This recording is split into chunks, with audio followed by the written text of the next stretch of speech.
Hi beautifuls, welcome. My name is Hannah from Reality Awareness. This is our Troubled Teenagers talk, and I really want to start by saying there's been a lot of I can feel a lot of people well, you don't have teenagers, Hannah, so how can you talk about this?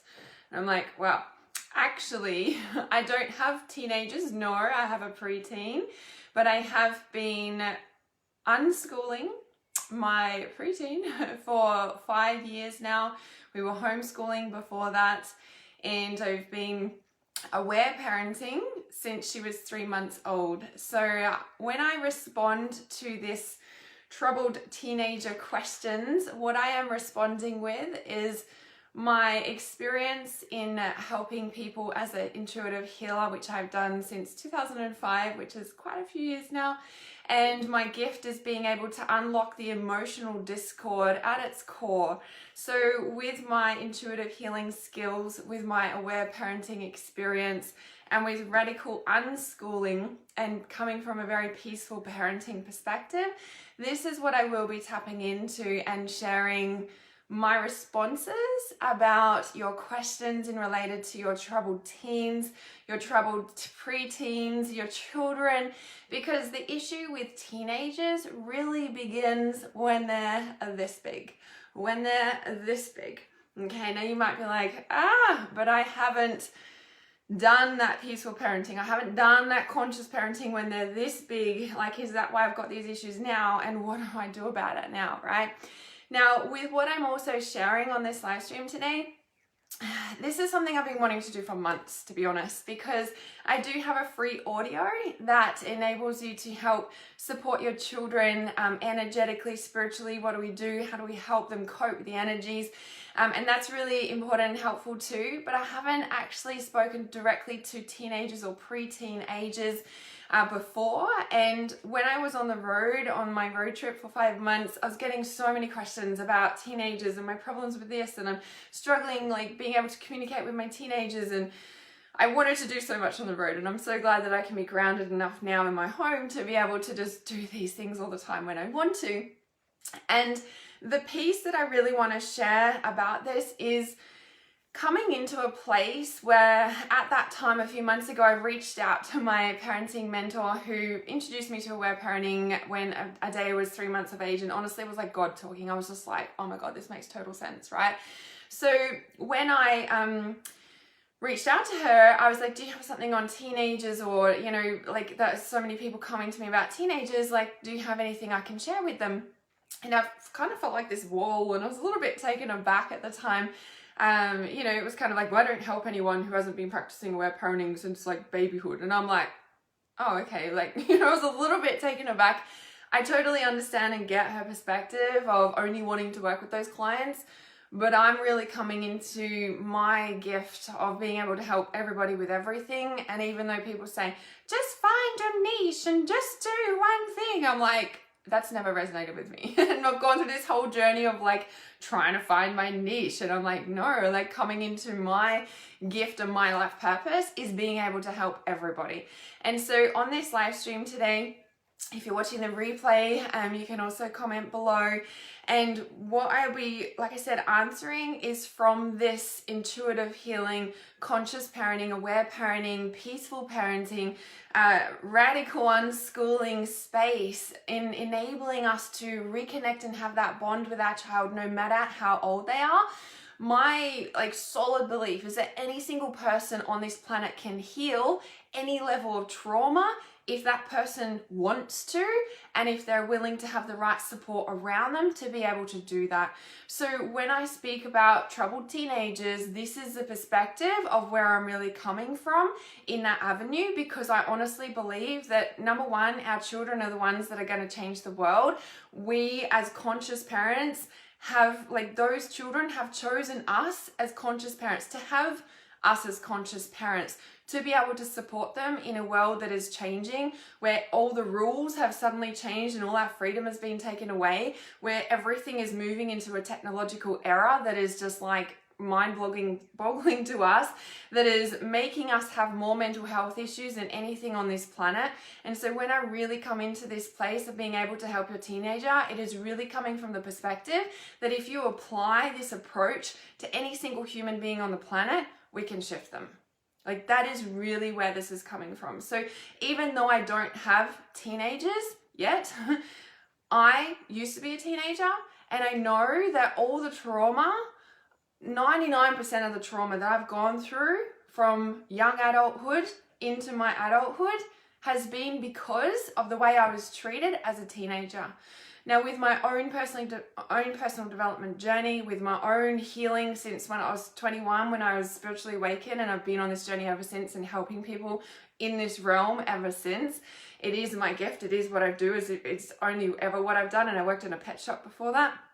So this is my gift that I give to the world, and being able to support people with this conscious understanding is how we change the world, no matter who we are speaking to. It just so happens that on this live stream today, I'm going to be really focusing and fine-tuning it in to specific parenting questions that you have around your teenager or preteen or your younger toddler. Now, the other thing as well, like, that I'm being guided to offer on this live stream that you won't see anywhere, you won't find it on my website, you won't find it me advertising it anywhere. You only have access to this by watching this live stream, and that is that I'm offering $49 parenting clarity calls where we can get on the phone for half an hour and we can intuitively, very quickly, because that's my gift, pinpoint accurate of what exactly is going on for you and your children or child, or another relationship that you might have a child with who is like a parent, like a son or a daughter to you, and we can fine tune that. Now, that's $49 for 30 minutes. You won't find that anywhere. Please send me a private message if you want that, and you can, I'll send you the link to book in for that.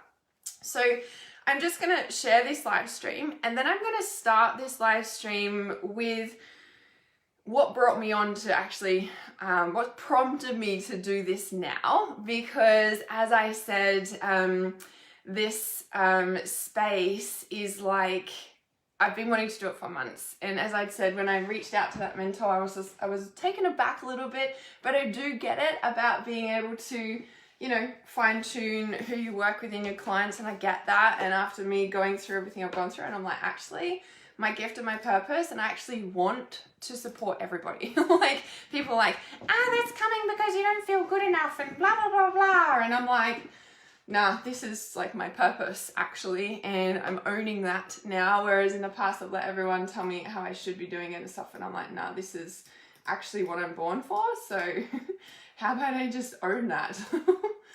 Finally, right? Finally. All right, so let me share this, and then I'm going to check these comments, and then I'll share the like thing of what brought me here. It is an example. It is going to open up the space, and then I'm going to ask if you've got questions. There's some of you that did comment on the post, so I will answer that as well. So let me just concentrate so I don't share this in the wrong spot. All right. Facebook's changed things a little bit.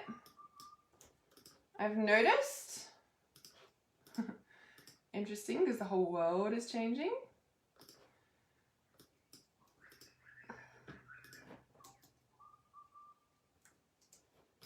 All right. And the basis of what we're talking about as well is relationships, right? And the, I guess, example that I'll share with you in a moment will really kind of change your perspective and understand and realize that is what we're dealing with here. A lot of people, when they're parenting their kids, they're like, it's just a kid, And it's like, man, they're like smarter than you. And a lot of people just don't respect that. All right. And I think that is like a number one key factor. So let me just bring this up and I'll share this in one more place.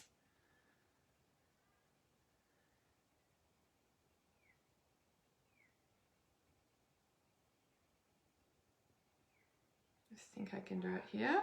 Yes. Awesome.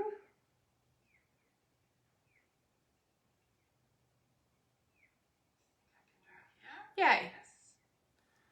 All right, let's turn that off. Don't need to hear myself talk. I'm just gonna plug this in so that I can not lose you guys in the process. I was gonna sit outside because it's so beautiful, and I'm like, I need to be like at all my tools for this one. All right, so good morning, everybody. Thanks for joining live. Thank you, my necklace. I felt like wearing my Aqua Aura today, and I actually had a big breakdown crying like about half an hour before I was getting ready, and I'm like, I'm going to live stream in a minute. Like, what's going on? I'm like, I don't have time to process this right now. And as I like kind of just also say, it's okay, just drop into it, and I'll let myself cry and process. And it was actually what dropped into was I realized that I'm processing what we're about to talk about on this live stream, and what I experienced as a teenager and how that affected me into all my codependent relationships growing up and ever since, and what I'm healing from, and that trauma and the abuse. And it's like the subtle parenting shifts that we can do now. Like the reason that I aware parent my daughter, the reason I radical unschool my daughter is none other for the fact that I dedicated my life to giving her everything that I never had, right? Now, it's just like giving her that freedom to 100% be herself. And, when I say these things, it's not like there's no rules in this house. It's not like there's no boundaries. Like, you don't mistake, I wouldn't say I'm like a full free radical unschooler, and I wouldn't say that I'm a strict parent.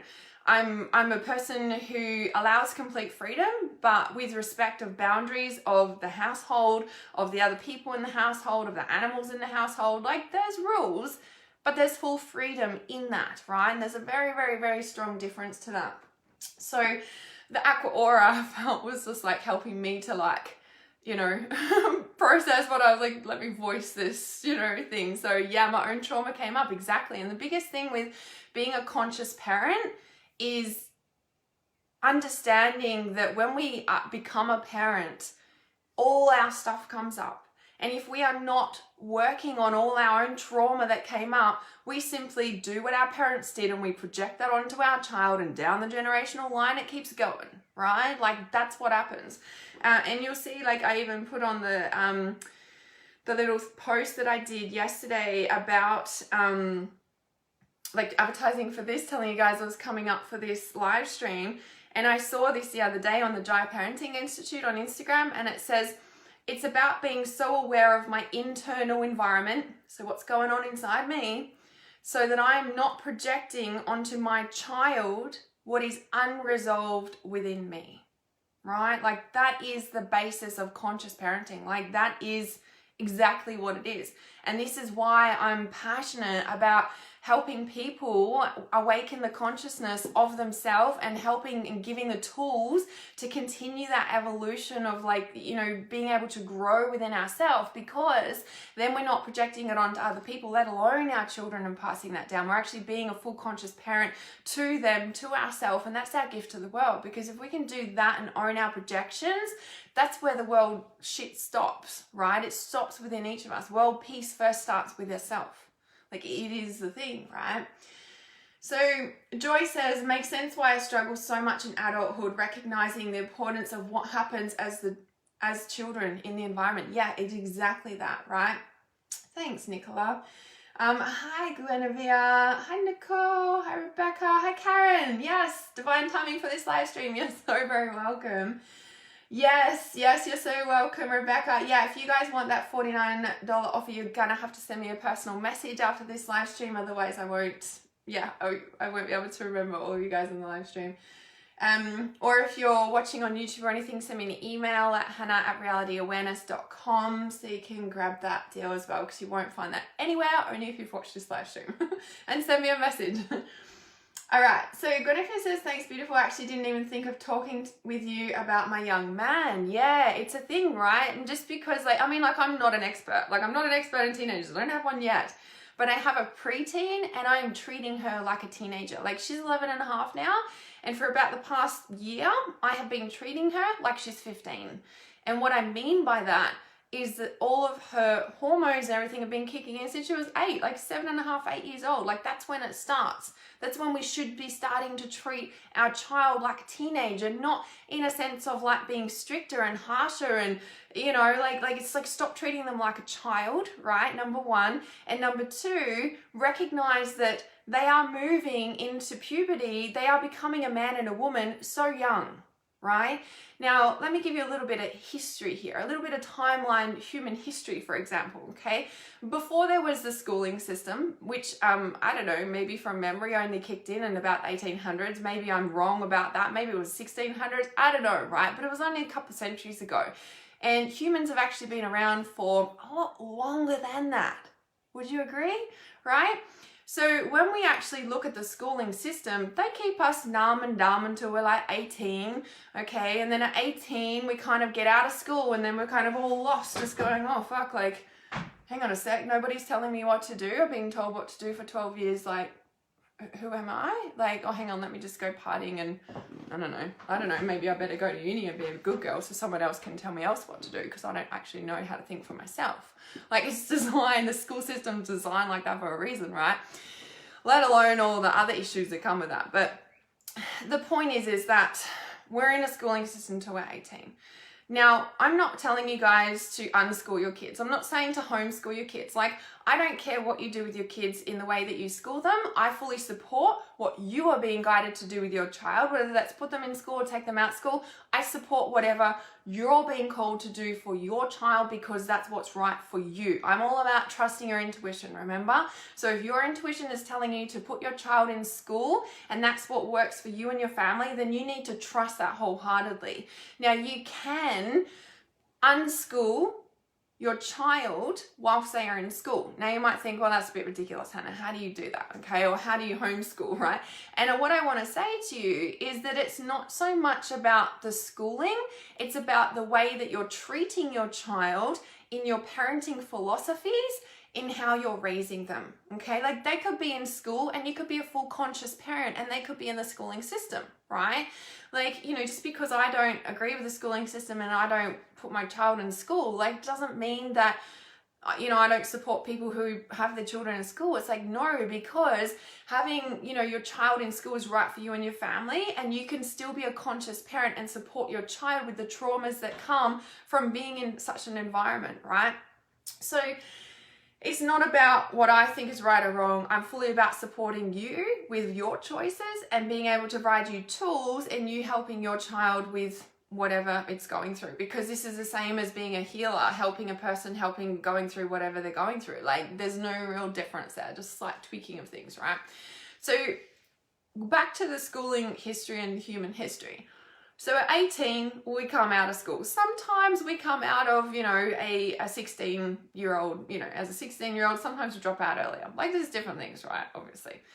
Now, back in the day, before the schooling system, life was pretty different, right? There was tribal cultures, and which is still around today, but you know, we lived a very different lifestyle, right? And also back in, you know, like I want to say king and queen days. Like, let's talk King Arthur, right? People are like, that's just a fairy tale. I'm like, is it?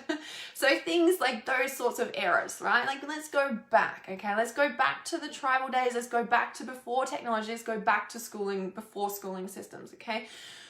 When a child back in those days would reach puberty, they became a woman, they became a man. That is when life changed for them. That is when they were old enough to breed, so to speak. And I don't mean that in a harsh way. Like that is when they would start to look for a suitor for their daughter or their, you know, their boy, like, you know, and that's when they'd start to, you know, pair up their children, right? Now, not all people and cultures did that, but that was a general thing. Like, that was the age. It wasn't like, oh, you're 18 years old now you can be an adult. Like, no, it started as soon as they hit puberty. Now, from about 8 to 10 years of age is when most children, hormones start to change. At 8 years of age is when the hormones start to change, right? So when you can view your child that they are already an adult at 8, it changes everything. Now, I'm not talking about I don't even want to go into the pedophilia shit, okay? Because this is a whole different, I'm not talking about this. I'm about supporting your child with the understanding that they are way more capable than you realize, that they are way more smarter than you realize, right? And when we can understand that our natural, like, cycle of life begins, like puberty begins when we're 8 years of age, and when we can start to have an attitude of like, wow, my child's not a child anymore, because a lot of the stuff that comes up for us parents is like, wow, where's my little boy going? Wow, where's my little girl gone, right? And if we don't process that change ourselves, we are clinging on to this little boy and this little girl who are now growing up, and all of a sudden they're 14, 15, they're leaving home, and we're still in this, like, we're still viewing them as this little girl, this little boy, and still fucking treating them like that as well. And no wonder we've got issues, because we're treating them like they're fucking 5. Like, do you know what I mean? Like, we need to us work through these ritual processes that really allow these stages of development to be honored, to be ritualized in such a like honoring space, right? Another thing is when they do hit puberty is like, how comfortable are you with being able to speak to them about sex and tell them everything about sex? Because if you don't tell them, the phone's going to tell them. The device going to tell them, let alone school and all that sort of thing, right? So you want to get in there first and just say, hey, I'm really uncomfortable talking about this because I was handed a book and I don't really just want you to experience that. And, you know, and the thing is, if you can have that relationship with your child that they can open up and ask you anything and they're not embarrassed about it, they're going to come to you over going to their peers and going down a whole different avenue, okay? So get comfortable with that. Get comfortable with the fact that, you know, at 8 years of age, they've already hit puberty and they're really starting to change. Now, like I said, my daughter is 11 and a half currently. And for the past year, I have been treating her like she's 15. And what I mean by that is I'm respecting her nose. I'm respecting when she wants to stay up and go to sleep. I'm respecting when she wants to like eat whatever she wants. I'm respecting, you know, her, you know, not wanting to spend as much time with me anymore. You know, it was a big process for me, and still today, you know, like when I'm in her room, she's like, get out of my room. And I'm a bit taken aback. And then I'm like, yeah, sorry. I'm encroaching on her boundaries. I'm encroaching on her space. She doesn't want cuddles anymore, right? And like little side note, I've been co-sleeping with her since she was like baby. And, you know, at like, you know, 7, 8, 9, 10, I'm like, okay, you know, kind of like over it, but not, because I knew too it was coming to an end. And about a year ago, same thing. All of a sudden, she doesn't sleep with me anymore. Like, just like that, just won't sleep with me anymore. And I'm like, go sleep with mommy, Pommy. He's like, oh my gosh, she's like, no, mum. I was like, you know, and it's like, all of a sudden it just flicked, right? So when we're teaching, you know, when we're looking at conscious parenting our children, is really respecting these age developmental spaces and allowing this, you know, like us and what we go through as a parent, that our child is actually growing up and they actually don't need us anymore, right? Because we can go through a process of abandonment, of not being needed as much anymore. Now, whilst, like, you know, when they're young and we're like, oh, I can't wait for more time freedom and more space and, you know, all of this, what it also is like, when it comes, it's like, oh, they don't need me anymore. And sometimes that brings up, well, I'm not needed, and well, what do I do with my life? Like, my child's not here, you know, like, and so it's really important that we deal with our stuff around that as well. So, okay. Love this subject. Okay, so Rebecca says, yes, Flynn is light years ahead of me and his dad. Yes, and when we can honor them in that space with that, like, that gives them confidence in their abilities, in their gift in this world, because the highly attuned, tapped in people and children like are here to, because they do have that higher consciousness connection. And when we support that, it gives them confidence rather than shutting them down and thinking that there's something wrong with them, and then they go through all the stuff we did, right? So yeah. Joyce says, I guess it's a blessing I didn't have a child yet. Need to break the cycles. Yeah, well, you can break the cycles at any time. It's kind of like, when are we ready for a child? It's kind of a thing, right? In a sense of like, you know, even if you're like, it's almost waiting until you're perfect, until you have a child. That never happens. Like, it's like waiting to be perfect healer until you've healed all your shit. Like, no, that doesn't work like that. So yeah, don't, you know, maybe it is a blessing you haven't had a child yet, but don't think you need to be perfect and healed before you do either. So yeah. Okay, awesome. So I'm just going to start with sharing what brought me to this live stream in the first place, and then I'm going to answer your questions and go from there. So as I'd said a couple of months ago on the road, all of a sudden I was flooded with all these questions about like teenagers and how to deal with them and a relationship. I'm like, oh my God, why is my teenager doing this, this, and this? And when I reached out to my mentor at the time, the parenting mentor, who I love and adore and still to this day, and changed my life when a day I was 3 months of age, and it was like God talking, hearing her talk about aware parenting, it made complete sense. I was like, oh my God, yes, right? And in that process of aware parenting, it's brought up all my own stuff, right? Because hearing a child cry, the first thing we want to do naturally is stop it. It's not okay to cry. Stop crying, or I'll give you something to cry about, shove you in a room, leave you to cry it out, shut the door, don't want to deal with it. Why? Because it brings up all our unhurt and resolved pain. The first thing someone does when they see someone, it's okay. It's like, it's actually not. They're fucking upset, actually. You know, like, these are the valid feelings going on. Let's not try and distract them with the keys or look at the birdie. Like, no, they're freaking upset. Let's be conscious and present for them, shall we? Because the hardest thing about that is that it brings up our own unresolved hurt and pain, and how much we never had somebody there for us listening to our grief and tears, and how much we were abandoned in that process, and how much it's not okay to do that or I'll belt you, you know, like that's what we've been conditioned and taught as a society, right?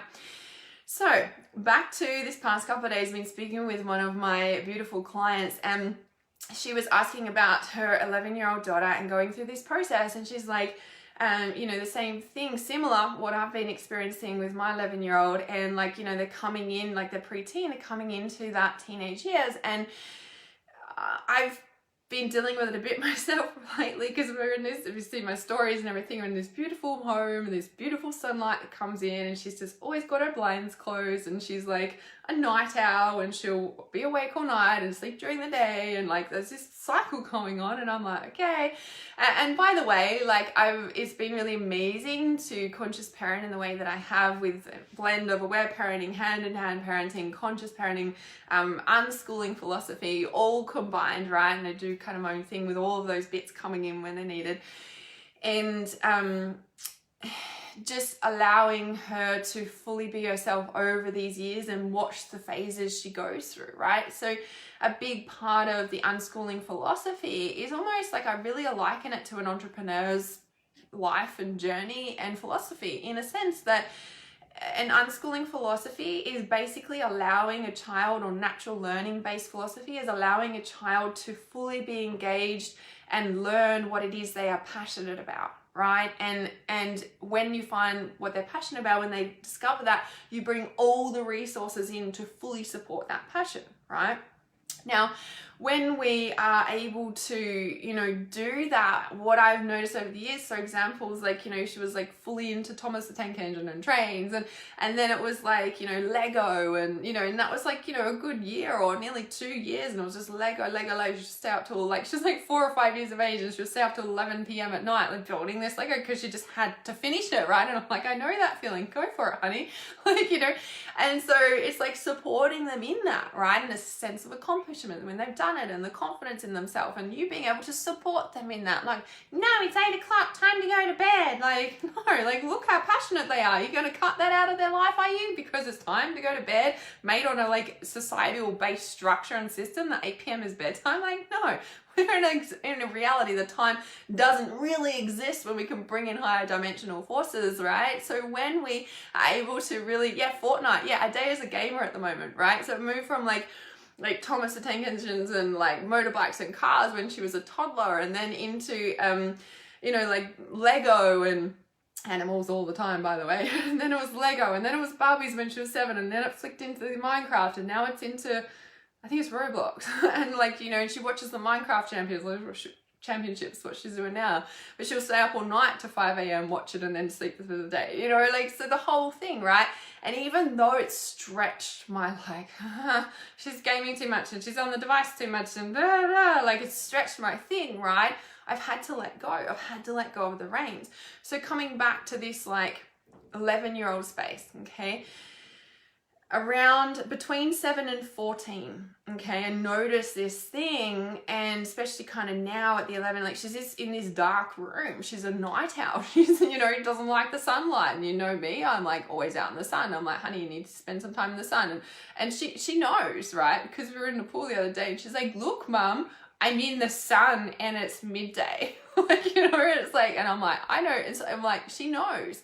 She knows what she needs for her skin. She knows what she needs for her health. Like, do you know what I mean? It's not like they don't know. They're just doing what feels good for them, which is what we're like passionate about teaching ourselves, right? Find our joy, find our passion. Where the freaking hell's that gone? Oh yeah, it's been squelched down because of all the shit we've gone through, right?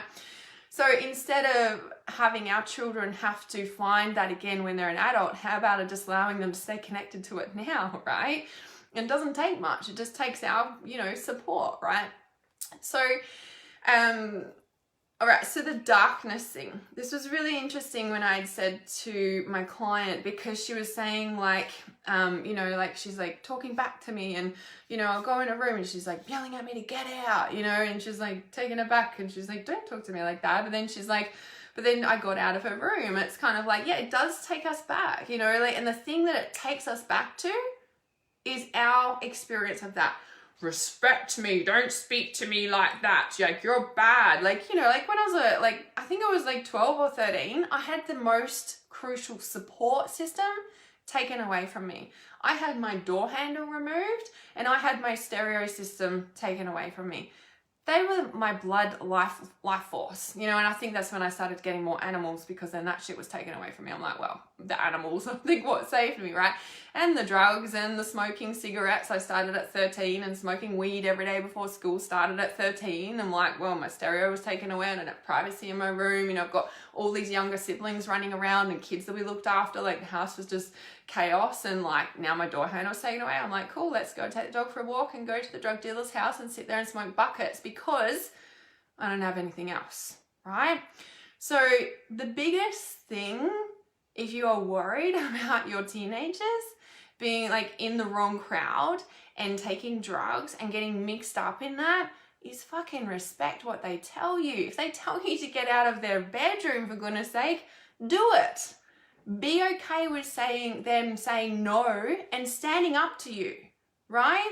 Now, you might be like, oh, Hannah, but you need boundaries and you need rules. Just put that aside just for a second and hear me out, because this is what I said to my client yesterday, and I was like, I need to talk on live stream about this. This is so important, right? Because my client was saying, you know, like she's talking back to me and she's being rude and she's not respecting me, and, you know, and I said to her, I was like, I don't know, because I don't know, she didn't shut it down, but it was something like that, right? And I said to her, I said, look, I said, when your preteen, when your teenager is standing up to you and saying no and get out of my room, and I'm not doing that right now, mum, no, right? When they're talking to you like that, you have to understand that what they are doing is gaining their confidence to say no to drugs, to say no to the bullies, to say no, that's not okay with me, and I don't have to do that to fit into your group. Because when you are then telling your child that they have to do this now, and you are shutting down their no, and you are taking away items that are important to them, what you are doing is telling them, but standing up to a bully and standing up to a group that are like edging them on to take drugs so that they fit in the crowd, right? When you are saying no to your child, your preteen, your toddler, and you are like saying, no, you can't say no to me. I am the adult here. You need to respect me because I am older and wiser, and you need to respect me. Like, fuck no, okay? Because that teenager of yours, that preteen, that toddler, is learning how to say no to abusers, is learning how to say no, I don't need to take your drugs to fit in and feel good enough. Like, no, I'm good on my own, thanks. Like, no, I can just do what I was doing because that's okay, right? I'm not going to get shit taken away from me and then have to work hard enough to be good enough and be approved by you to receive that item back that meant so much to me. Do you guys see? Right? It is, I can't stress this bit enough, okay?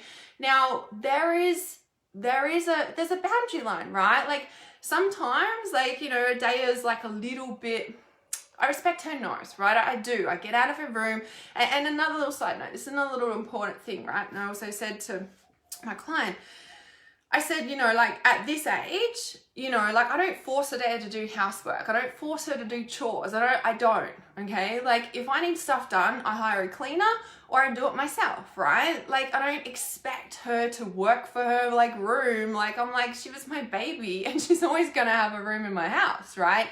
Now, there's a fine line between letting them do what they want and no rules. This is, again, not what I'm talking about, okay? There is rules and there is boundaries of respect of the house that we all live in together, and we all have different needs at different times, right? So when I'm premenstrual and I'm more shitty and I'm more short-tempered and I need more support and self-care, I let her know, honey, remember, I don't actually ask you for help unless I really need it. And like, I've got a live stream to do. I'm doing this and this and this today. I just need you to do this thing for me because that's the support I need today. And she'll do it, right? Because I don't ask her all the time. I don't ask her, it's like, you have to do this to receive this. Like, no, it's actually like a general need.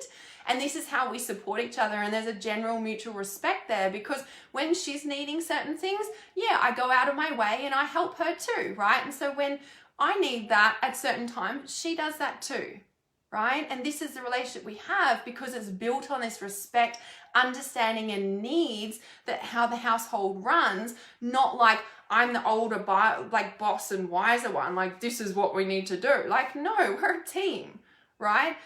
I view my child as a team. Yeah. And I also view her as another adult. So example, the other day, right? Usually there's like a job that I do ask her to do, and that's empty the dishwasher. Okay. So then I can do the dishes. I can keep the kitchen running. I can keep the food flowing, you know, like all I ask is you please empty the dishwasher.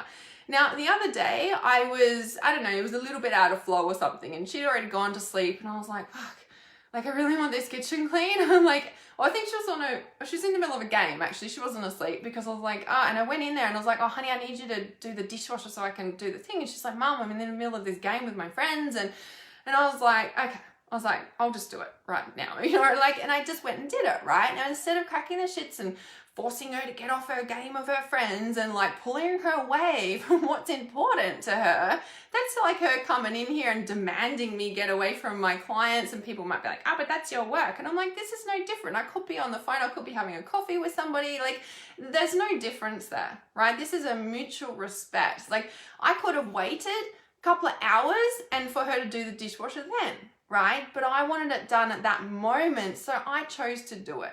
And I chose to do it with love, right? Now, what I liken this to is this is what I've learned, and this might be a no-brainer for some people, right? But in the past, in my codependence relationships, I've been very controlling and demanding, and it has to be done now, and you have to be this certain way before I'll love and accept you. You know, and that's how I was in relationship, especially with my 5-year relationship ex that I always talk about a couple of years ago, right? And what I learned in that is that's not how you treat people, right? Now, this same philosophy applies to your child. Now, when I kind of get stuck on it a little bit, like I wanted the dishwasher done and I was disappointed because I'm like, oh, fuck, something else I have to do. But it was like in that moment and in that flow space, I needed it done then. So I just did it. And when I was putting the dishes away, I was just like, well, this is like if I was in a relationship with a man or a partner, I wouldn't like demand and command that he did it right there and then because I need that. Like, no, I'd probably let it go. So why am I doing that with my child? Right? Like, it's exactly the same thing. And so the thing is that any relationship is a reaction space, right? A reaction or a response space to the energy that you are bringing to the table. So if you approach your child, your teenager, your, you know, like any relationship to do something, or you're asking for a need to be met, at the end of the day, that's what it is, right? A relationship of any kind is all needs under the surface wanting to be met, okay? And if they're not met in a certain manner or a certain way, we get disappointed, we feel abandoned, we feel betrayed, blah, blah, blah, blah, right? So when we can really like bring our energy to, like, we bring an energy to any relationship. Now, whether it's your child or a partner or career or anything, the energy we bring to the table when we're asking for our needs to be met in some way, shape or form is the level of response we're going to get back. Now, even if I come to my daughter and I'm like, hey honey, she's in a foul mood, or she's just had a fight with a friend or something, like she's gonna have a go at me, right? You know, but when I can understand that, like, that's not me, and I'm like, hey, what's going on? Like, you're upset? And she's like, no, just leave me alone. And like, so I respect that space, right? Because at this age, especially that 7 to 14, they're learning these boundaries in these space. And if you don't respect that, you're allowing abusers to come in their life. Like, if you do not respect your child's no, just, you know, think, you know, 15, 20 years down the track, are you 10 even, are you wanting them to stay in an abusive relationship? If the answer is no, then you respect your child's no right now, because you are giving them permission to fully own that, to be confident in that, to know that they don't need to do anything to accept your love, then 100% be who they are. That is like the key, right? So Nicola says, yes, the dishwasher is the thing I ask my 11-year-old to do from time to time. In return, he gets pocket money, which works. Yeah, exactly, right? So do what works for you. All right, so Deborah says, my 7-year-old daughter is very mature, switch her personality, still resting with me, but very independence mood. Very into Roblox now, yeah, which is concerning, but I support her with love on things she likes. Yes, awesome. So just as we start to get into these questions, the thing I want to say is about devices and technology, right? Now, Adea's a gamer. And I'm like, maybe she's going to always be a gamer. And maybe it is just a phase, just like Roblox, Roblox and Lego and Thomas the Tank Engine, which went for about 2 years, all of them, right? And so we're just, you know, on this verge of that 2-year point of this, maybe a little bit longer. Sorry, a little bit shorter. 7, yeah, it's about that, about 2 years, right? And when we can fully support our child, right, the thing is like, you have to remember that anything can become an addiction, okay? Anything can become an addiction. Now, when we're like, oh, our child is like stuck on the device and the device is bad and it's filling their brain with all this crap. And I'm like, so how much time do you spend on Facebook? And how much time do you spend on your phone? And how much time do you scroll when you've got feelings and you know you should be doing other tasks? And you're just like, yeah, distracting. And then we feel bad because we know what's going on and we don't want to face what's going on, right? When we can understand that control mechanisms, like don't want to get off the device or like in the device, right, is like, especially if they're angry at you and you like want to take it away from them, and there's lots of things to that, right? But the main core thing is that when we can understand that when a child is upset, they don't feel safe to talk to you about their feelings for whatever reason, there's many, they will be on a device. It's a distraction mechanism from their feelings underneath, okay? Now, the way to stop so much device stuff is to spend time with your child. And that may include gaming with your child. Like, if you want to have a bond with your child, no matter how old they are, get interested in what they are interested in. Like, seriously, like learn the game, play the game. Let them teach you how to play the game. That is like even better. Why? Because then you are giving them power, you are giving them control, right? 2 main things that as a child in this world, they don't have much of, right? They're not in control or have power of anything. So when you can give them these little like things of like teaching you something, oh my God, their confidence goes through the roof, not only because of that energetic dynamic, but because they are passionate about it and like they feel amazing because you're interested in it too, right? How good do you feel when somebody's listening to you and really hears what you're saying and actually has the same interest in you and loves it too? Like, you fucking feel like amazing, right? Like, imagine what your child feels when you're interested in their Thomas the Tank Engine toy that you just like, they just want, like, every time you play with them, they just keep playing with this and you keep playing with this and they love it because you love it. Like, oh my God, you want to fill your child up? Get interested in what they are interested in. I don't care if you hate it, right? Get interested in it, right? Because you want to stop your child going to drugs and to peers instead of spending time with you. Get interested in what they're interested in, right? Like, the strongest bond that they have with somebody is in their closest family, right? And if they don't have that, then they are going to look to other peers who do accept them, who do love them, who do have the same interests. So be that person for them, right? Now, I'm not saying that you have to spend 24/7 doing that, okay? But there's a little tool that is so freaking powerful that has enabled me to have the time to build my business and homeschool and do all the things that we do. And it is called Special Time. It's called Special Time, or you can name it Present Time, whatever you want, right? Now, as you move into teenage years, it can get like a little bit, it can change a little bit in a sense of like how you use it, but let me just explain it and then I will move it into preteen and teenage years. So as a young child, with Special Time, recommended to do 20 minutes a day. You can do whatever you want. You can do half an hour, you can do an hour, right? But 20 minutes minimum is recommended, especially when they're young, well, at any age really. And basically, you know, like with Adea, and it was a thing, it was like, okay, let's do Special Time. And like, you know, I'd get her, I'm like, okay, Special Time, like press the timer, 20 minutes, right? And in that 20 minutes, I am fully present with my child. I do not answer the phone. I do not answer the door. I do not fold washing. I do not do the dishes. I am 100% present with my child for 20 minutes. Somebody calls in that 20 minutes time, they can leave a voicemail. Why? Because I'm with you, right? This is 100% dedicated time. Now, if you've got multiple children, you have to, you know, you've got 20 minutes each, right? And if you get interrupted, starts again. And then they learn the boundaries of when mum's with that child, you know, I'll wait my turn, and we switch the turns around, right? Now, if you are playing Fortnite, you know, over and over, or at the moment for me, it's Minecraft. Roblox not so much. We play Minecraft together, we build together, we do all sorts of things together. She takes me into the nether together. We go into the lava and I die and all sorts of things. And so when we can have that 20 minutes doing whatever they want. And the thing is that you don't suggest anything to them, even when they're a toddler. You don't suggest anything, right? It's like, what do you want to do? And sometimes they can sit there for 5 minutes trying to figure out what you're going to do with mum, right? And then it will be like, you know, this game. And then we, you know, might do that for 7 days in a row every Special Time, right? And the thing about the repeating things, it's like, how much do you love me? How much are we going to actually do the thing with me all the time? Like, in a way. And it's not in a manipulation way. It is just a way of connecting and being there, right? Presently.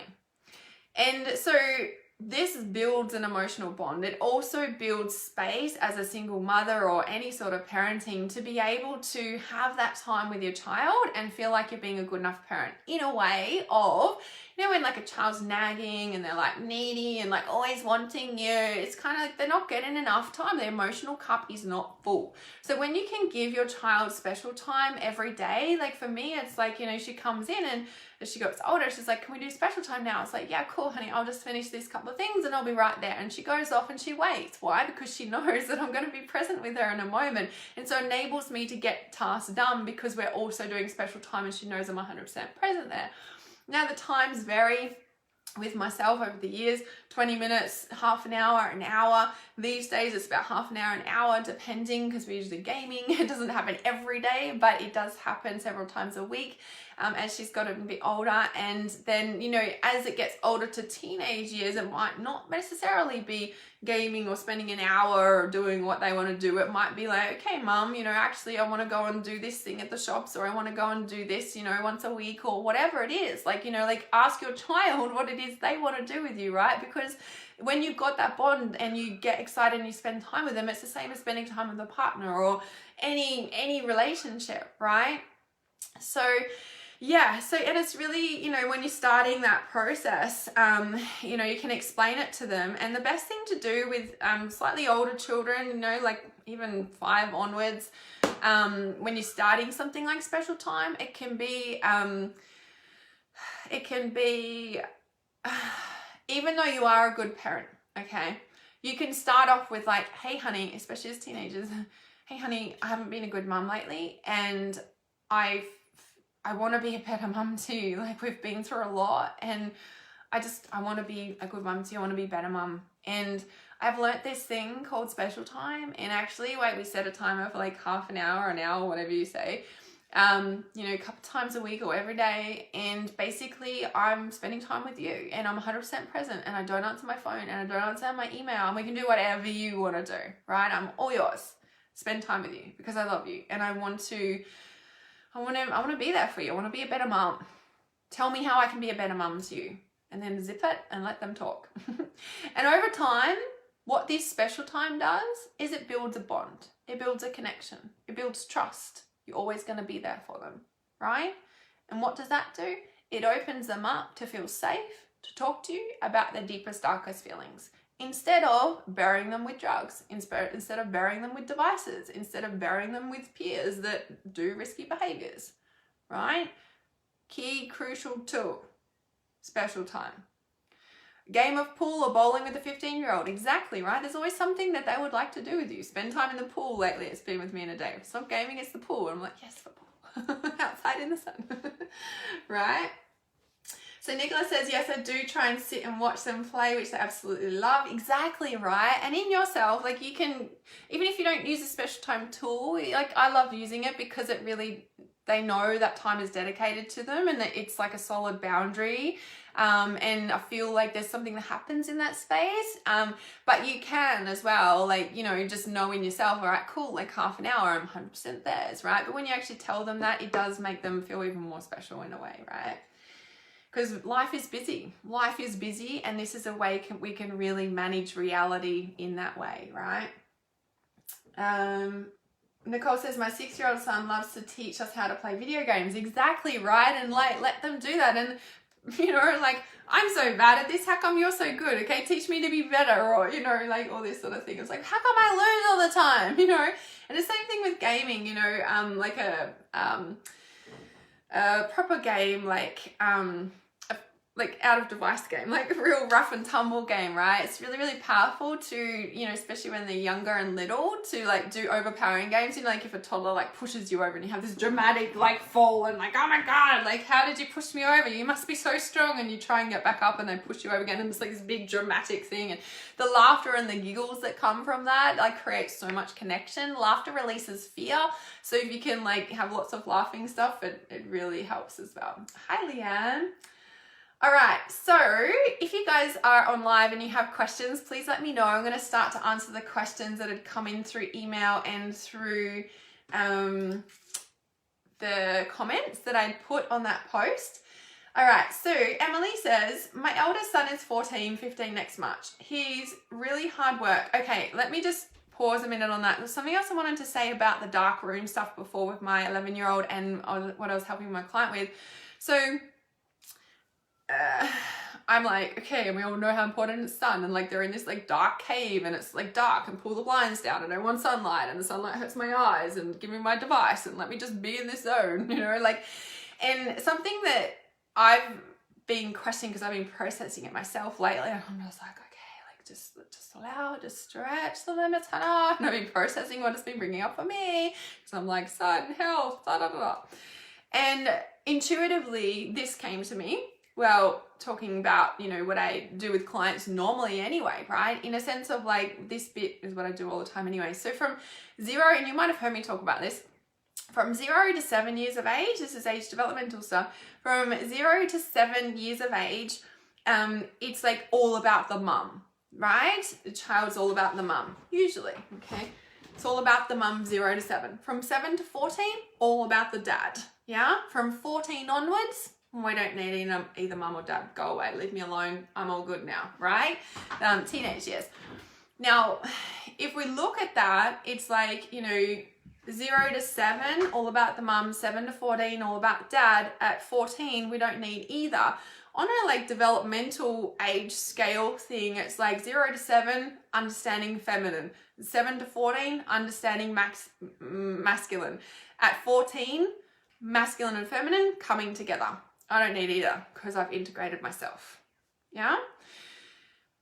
Also in that sense, right, what came to me, and I was talking to my client yesterday, and then also over these past couple of weeks, what was coming intuitively. So that 0 to 7, all about the mum. But internally, it's actually all about the dad, and we're kind of understanding the masculine. So you know how I always talk about the inflow and outflow of a chakra, and it's in balance. There's always an inflow and there's always an outflow of the figure 8 flow energy, right?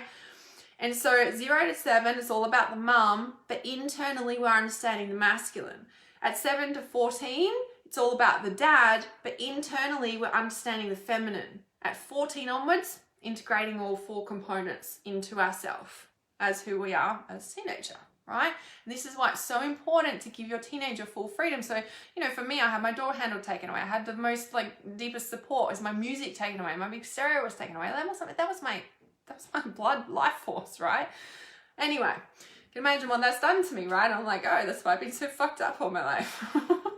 Anyway, so the thing is at that point, right, at this darkness, right, of like, okay, blinds down, don't want sunlight, sleep all day, up all night, right? And what it is, inside understanding the feminine, it's the yin, right? Like when we look at masculine and feminine energies, the yin is the dark, it's the cold, it's the it's inside, it's leave me alone space, right? Whereas the masculine, it's out, it's I'm here, like, you know, 0 to 7-year-old, it's like, I'm here, I'm the life of the party, usually, most of the time. Like sometimes kids are shy, yes, but most of the time they're wanting attention and it's all about me and look at this. And then at 7 to 14, they're like, go away from me. Talking about, leave me alone. I don't want to ask them. Like, you know, like, and what they're doing is they're understanding that feminine. So this yin and the darkness and everything is like this, you know, like space around understanding, you know, that your child is understanding these energies and how they work, right? An example I gave to my client is that when I'm processing something big, like after I've gone through a relationship breakup, something like I don't want to shower, I don't want to change my sheets, I don't want to change my clothes. I'm like in this like leave me alone in this trauma space sort of thing, right? Like I'm in my own self, like leave me alone, like go away, like I just want to be in me, like, you know, like I know it sounds gross or dirty, but it's like how I don't know, process. I don't do it all the time, but it reminded me of that, the yin, the dark, go away, like pull down the blind, shut me in, like, you know, and it's processing something deep in the deep subconscious. The yin is the subconscious, it's the feminine, right? So just wanted to share that as well. So there's nothing wrong with your child, because she'd said that her mum was like, oh, she's got this big dark cloud over her head. And I was just like, no, she's in the yin space, please, there's nothing wrong with her. And when you can actually explain those things to your child too, it helps them to go, oh, this is normal. I'm understanding what it's like to become a woman, for example, right? Or a man, right? It's nothing's wrong with me. This is normal feelings to be feeling at this age, right? And I also reminded my client, because she's in Trust Intuition as well, I said to her, remember not long ago, I think Leanne, I think you're on this call now, I think it was you posted in, you said something to me about like, Hannah, do you get it when you, when somebody is pregnant and they're like tuning in intuitively, is it a boy or a girl? And like, you know, I mean, there was a whole discussion. It was like, you know, usually when it's a girl, it's like very dark and black and yin and heavy. When it's a boy, the energy we tune into is very light and bright and, you know, like, and I was like, oh, I haven't really done it, but that makes a lot of sense, right? The yin is the dark, is the, you know, the yin is the heavy, you know, and that's just the feminine, right? It's kind of interesting in that sense. So having that yin dark space, it's like, no, this is just an energy that we're processing, right? So there's nothing wrong. It's really when we understand these age developmental years and the emotions that come with that energy, with that age developmental of what they're processing to learn to integrate into their beingness, all 100% normal, right?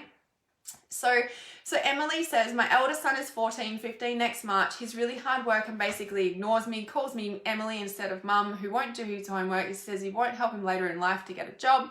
Interesting. He spends his whole time in his room, I suppose, the typical teenager.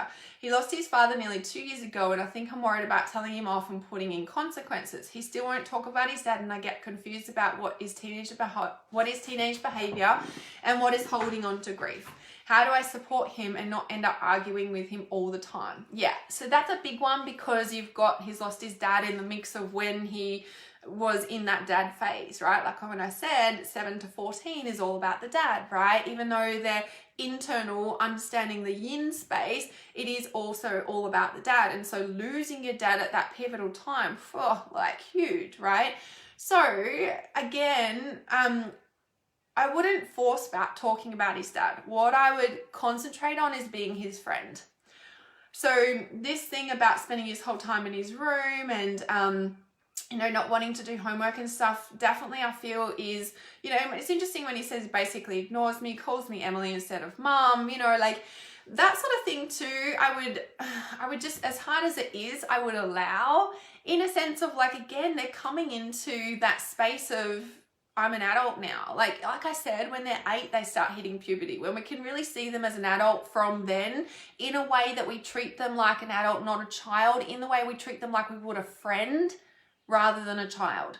That changes the entire dynamics of the entire game, of the entire bond that you have with your child, right? When you can view them as a friend rather than a child, rather than a partner or something, you're going to change the dynamics and you're going to shift the energy of the relationship in itself, which is going to change everything, okay? So approach him as a friend rather than a child, rather than your son who has lost his father. Treat him as a friend. And I'm not saying like forever or, you're doing it wrong or don't treat him like your son. I'm not saying that. But when you can come with the mindset of like, if this was a friend, what would I be saying? I'd be saying, honey, I'm really worried about you. I know you lost your dad and I don't know, what can I do for you? How can I be there for you? What can we do together? I feel like I've been a bad mum recently and I really want to be a better mum and, how can I support you? Because my heart's hurting about it, because if that was my dad, and I know it's your partner that you lost, but if that was my dad, I'd be fucking devastated forever. Like, that would just break me. And because I know that, I'm wondering how I can best be the best support for you. I know you're also becoming a teenager, and I'm really hearing that you don't want to go and work because you don't think it's going to help you get a job. And ultimately, when we look at society, I know the school system's fucked, right? Like, say these things to me, speak in their language. This is how kids talk at school, especially at that age, right? So talk to him. It's like, so if you didn't want to do homework and you didn't want to do school, what would you be doing? And he might be like, I don't know. And you can be like, okay, well, let's just leave that for now. So how can I be a better mum to you? I feel like I've been harsh or I've been mean. Like, and you might start laughing at that. Like, you might be like, I've been a mean mum. Like, try and bring laughter in a subtle way, right? Because even when we're having a serious conversation, this stuff happens and we start laughing. And as soon as the laughter happens, the bond reconnects, right? And then you can be like, if I was to be a better mum to you, what could we do? What could we do together? Like, if I was to spend time with you and be your friend, I don't know, am I still your friend? Bump up against him? Or am I just a mum? Am I a mean mum? Because even with the day now, like, I'm like, where's my little girl? Oh, so that's right. You're not my little girl anymore. Okay, I see you as this beautiful, empowered woman. So how can I be a mum to you now? Oh, you don't need a mum. She's like, yeah, I need you for money and cook me food. And I'm like, oh, that's right. Of course you do, right? So it's like, again, it's like, bring the fun back into it. Change the dynamic conversation. Come into it as a friend, right? If you're struggling with your teenager, speak to them like you would a friend. Imagine it's your best friend sitting there and you're really worried about them and you really want to be there for them in a way that supports them rather than tries to control them, right? When we can do that. Another little side note, when I was speaking with my client and she said that she'd spoken to someone else who had teenage daughters or something like that, and and she'd said that the lady had said to her, they're smart, but we're smarter than them. Be smarter than them. And I was like, fuck no. No. No. I'm sorry. Maybe that works for her, but it's still coming from the old control authoritarian paradigm. They're smart, but we're smarter than them and we're wiser and older than them. And I'm like, fuck no. No. You come to them with that energy on the table, you're coming to them with the old paradigm. Good luck with that. Good luck with that. So anyway, that's just my little 2 cents with that. So Emily, when you're like, try those suggestions that I said and just focus on them. Just focus on special time and approaching him every time like that. Gets home from school, doesn't want to do his homework. Okay, what would you like to do instead? Like, just let the homework go for a bit. Just let it go for a bit. Just don't force it for a bit. Like, he knows that he has to meet certain deadlines, just like Adaya knows what sunlight does for her skin, right? If I'm harping on about it all the time, she doesn't want to do it anyway, right? But when she's in the sun, she's like, Mom, look, I'm in the sun. Like, she knows. They know the deadlines. Just stop putting pressure on them just for a minute, okay? I'm not saying forever. I'm not saying never, like, remind them. Like, I'm not saying that. Just for a week, just for 2 weeks, just be their friend. Just be there with them. Just be there, because what you're going to do with that is you're going to open the bonds. They're going to start to shift because they feel supported. They feel like they have someone rather than no one, because his dad's gone, and then mum's like Emily is being this person who's just changed since dad's gone, and I just don't fucking have anyone anymore. And I don't want to be here either. Like, that's kind of the energy of it, right?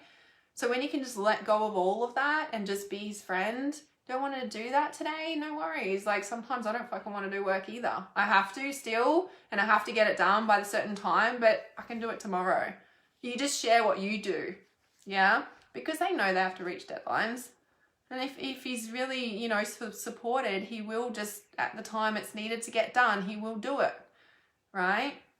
If you can support him and be his friend, just try it for 2 weeks. Just try it and say to him, hey, I've been a really mean mum, and I want to be a good mum to you. I want to be the right mum to you. Tell me what I can do differently. And just zip it and see what he says. He might go, I don't know. But just sit there with him. Say, okay, that's all right. Well, I'll just sit here with you and we'll figure it out. If I was going to be the best mum ever to you, what would that be? Let him speak. Yeah? Give him space. So definitely try that, because then it's going to open up more. Yeah? Okay. I'm just checking these comments here because I started asking you guys about questions. So Rebecca says, Lego is Flinny's thing. He loves teaching me as a confident little 5-year-old. Yes, it's so important to allow that and get excited about it with him. All right, so Guinevere says, my lovely soul started all his anxiety around 12. I helped him as best I could, but it wasn't the time. This continued, and high school ended up being so traumatic for us both. He's now 19 and finally has come to me to try and help him. He has been prescribed medication which he wants to take, and I'm supporting him if that's what he needs right now. I have mixed feelings about medication, but we are working through this together. I would just like to support him better. Okay, awesome that he's now open and has come to you about this and wanting and ready for help. So with anxiety, a few different things. Number one, starting at 12 years of age, the thing you also have to remember, guys, is that whenever any issue starts with any of your children, okay, and you're like, oh my God, what is going on? Like, rewind back to number one, where it started, okay? So as you're saying, he's 19 now, but it started when he was 12, okay? The first question you want to ask yourself when your child is going through something, you want to ask, what was happening for me when I was that age? And I guarantee you that there will be some trauma, some big major event that has like hurt your heart, or some big life change that happened when you were that age. And if you can unpick what that comes up and brings up for you, you're going to start shifting it for your child before you even start focusing on them as the problem. Now, just like I said the other day in that post that I put up, it says it's about being so aware of my internal environment that I'm not projecting onto my child what is unresolved in me. Now, even though you might not be projecting that trauma of when you were 12, of what happened to you at high school, or whatever happened when you were 12, or maybe you got your period and like everybody turned against you, or nobody wanted to talk to you about it, and so it created this like, I'm not good enough, and I don't know, maybe I better do something to be good enough, right? And that, right, even though you're not projecting that onto your child, if that trauma is unresolved within you, energetically, it gets passed down the generational lineage until we work on our stuff and shift it for ourselves, and then it doesn't get passed down, okay? So that's the first question when anything's going on with your child and you're like, oh my God, what's happening? Ask yourself, what was going on for me when I was that age? Now, if you can't think of anything, skip a year. So, 11 years of age, 12 years of age, 13 years of age, 10 years of age. Like, go either side. Just have a look. Oh yeah, that's right. When I was 9, we moved house actually. And then I was trying to get into a new school, and actually that was the worst thing that could have ever happened to me at that age, And so when we can look at that and clear that for ourselves, we've done the number one step, okay? Because if we're trying to like fix our child and all the things that's going on with the child, and we're not looking at that same trauma, it's not gonna right? We moved countries. There we go. There we go, right? So number one, looking at that. So when we, moving house is a big deal, okay? It takes 3 months either side of moving date to actually arrive and land down, and everything that happens in that, our stability is shifted, our trust is shifted because we're out of routine, we're learning all these new energies and new environments. We usually haven't done much travel, some people have, but it's a whole big deal, right? Let alone the schools, let alone losing our friends, let alone losing everything that's been familiar to us, maybe for our entire life, and we've never known any other reality. Like, it's a big deal, right? So when we work on, say, your 12-year-old self, Guinevere, about all the trauma and everything that you went through for years either side of that shift and change and how that affected your life, you cleared out energetically what your son is carrying, just by osmosis, right? So that's number one step. Number two step is, you could actually speak to your child. So when, you've got an older child, or depending on your child's understanding, you can talk to your child about this at any age, right? And you can go, well, honey, do you know what? Actually, at that age, I went through a big thing, and I don't want you to carry that anymore, actually, because I've learned this thing that, like as mum and dads and families, like we just share all our own stuff energetically unless we actually take it back. So you don't have to carry that anymore. So let me just take that back. Are you okay if I take back my shit so I can deal with my stuff? And then let's have a look how you're feeling now, right? So that would be number one, okay? And by the way, when you do this with your child, you're actually teaching them about checking in with their own energetic self. You're checking in with what they're projecting onto a relationship. You're teaching them about carrying other people's stuff, which is what we do, which I wanted to then tap into. And I'm going to do a specific live stream on anxiety coming up soon. When we can actually, do the checklist of anxiety, and the number one thing is that we're feeling and carrying all this energy that is not ours and is too much in our heart, and we're like, right? And it triggers these things, right? Certain energies that come in trigger certain feelings, and it's a similar feeling, and then it triggers this whole brain thing, and we just go all over again, right? So when we can start to become conscious of our own chakras, of our own aura, of our own energy system, and our emotions that are triggered by when we sense energy coming in, and yes, that takes practice, but we all have the capability, and children are much more sensitive to this than we are, right? So when we can actually start to really teach our children, and this is what I've shared in that audio that I said that I have, I'll put it in the link in the comments, and if you're watching anywhere else and you haven't listened to that audio about teaching your children about what spirituality do I teach them, what angels do I teach them, what how do I teach them about energy, how do I teach them about clearing their energy, how do I teach them about what's theirs and what's not, like a lot of that is in this audio. So if you haven't listened to that, or maybe you need a refresher listening to that, please do so. So that would be something I'd definitely be, teaching, because when you speak to your child in these manners of like, honey, actually, when I was 12, this happened, like you're teaching them how to diagnose themselves, how to check in with what's going on, what situation in their past it reminds them of. Oh, that's right, that's when my girlfriend broke up with me. In fact, that's what made it like worse, and I'm covered from that, like whatever, something like that, okay? So it's teaching them how to do that. And so when they have an anxiety attack, instead of reaching for the tablet, for example, maybe they will start to go, oh, I wonder whose energy I'm carrying, and actually shift and clear that rather than take the tablet to numb it. Okay, so yeah, so definitely, I would definitely start there. I'd definitely teach them about clearing his energy. I don't know if meditating is a thing, if I'm, what I teach is like how we can meditate on the go. So just listening to audios of meditations can really help, like my chakra clearing meditation. I'm soon going to release a specific new pack, which I'm really excited about. It's called the Clear and Activate pack. Pack is super designed for empaths and sensitive people and children. So I'm really looking forward to releasing that to you guys soon. So yeah, there's lots of tools that we can use to teach our children. That audio will help you to start with.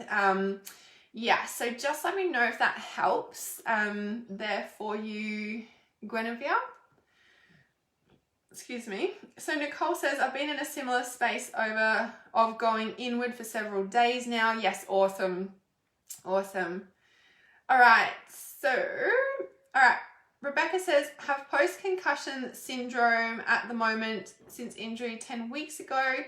Has been an emotional roller coaster for all of us. Yes, I imagine so. 5-year-old has started punching, biting, lashing out. Also found out he was being bullied by another child and was bitten badly at daycare. Okay, so you know how I shared? Yeah, it does sound awesome. I'm so excited about it, Liam.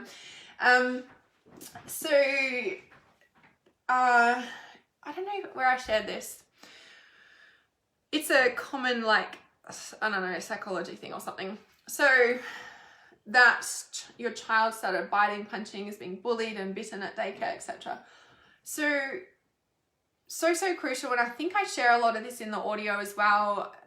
Teaching your children about clearing their energy is like the most powerful tool you could ever do in the world. You want to teach a child to stay connected to who they really are.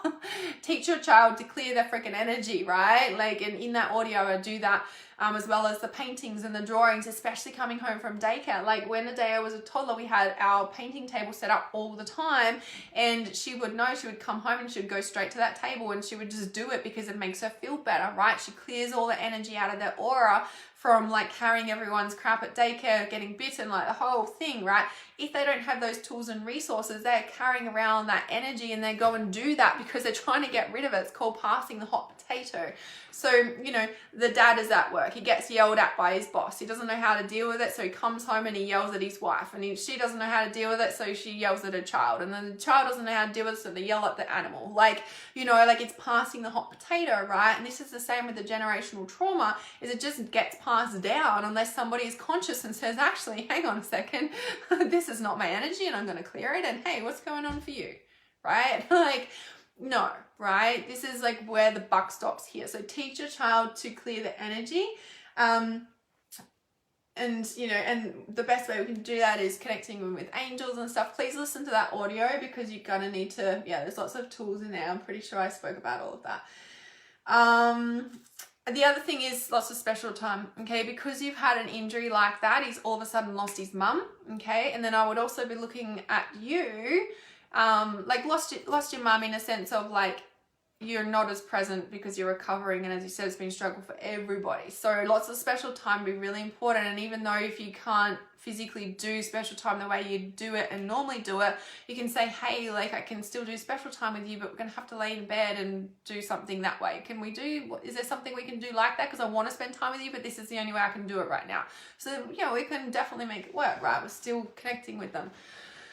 Another thing I'm just going to say about that is, so I'd be again looking at what happened with you, Rebecca, when you were 5 years of age or 4 or 6, like what happened that you don't have your mum anymore. Now, she might not have experienced something similar, but maybe you had a sibling born at that age, so all of a sudden mum's energies disappeared and gone to this, don't have mum anymore, like all the attention's not on me, did you move house, does a family member died, like all these significant things. It's so important that whenever anything's happening with your child, the first thing you want to do is stop pointing the finger at them and go, oh, what was happening with me at that age? And again, if there's nothing you can pinpoint, ask your husband, ask your partner, ask whoever's also in the household, hey, what was going on for you when you were that age? Because I guarantee you, either one of you is exactly what's happening, okay? You're so welcome, Guinevere. Okay, so Christine says, I have Heinrich wanting a paintball like a gun. a paintball let go. My intuition says it's too early. Do you trust them with that as well? Yes, 100%. Why? Because hunting and gathering is a natural part of being a man, and it's in the masculine bloodline. And when you can support them and also start teaching them, like, hey, you know, and some people don't agree with this. They're like, violence. And it's like, guys, it's inbuilt to a masculine energy, right? Like, you know, they could grow up to be the number one, like, you know, paintballer. Like, you don't know, like a day could become a gamer YouTuber, you don't know, like, you know, don't stop their passion, right? But it's then also then teaching them like, hey, like, you know, I've got concerns because, you know, like sometimes people with guns do really bad things and they hurt people. So, you know, like that's not what we do, and we need to use these responsibly. And there is ways that we can still shoot. Like, for example, I still like shooting, like I go shooting with my dad and go and shoot bottles, right? You know, it's not that I want to go and kill somebody. I like the way that I'm accurate. I like the way that I can really, like, you know, focus my energy, right? And for somebody who's highly tuned in and highly tapped in, channeling creative energy into a focused space is a really like what's the word, like it's like painting or something. We download all the information, we keep that channel flowing. Like when there's a highly creative child and they want to focus that energy, like, whoa, yeah, and you teach them how to do that at a very young age responsibly. That's what I would be doing, right? You share the way that you feel, you share what happens in the world, and then you share the way that we're going to do it responsibly, and I will deeply support you as long as we do it responsibly and we do it this way. Like, so this is where like the radical unschooling, for example, is for me, is having boundaries and teaching them certain ways we do certain things. Like, no, I just wouldn't let them go and violent and kill people. Like, fuck no, right? There's like a responsibility here, and teaching our child the responsibility, and, you know, there's rules about certain things like that. Like, yeah, there's boundaries, okay? They're called boundaries. All right, so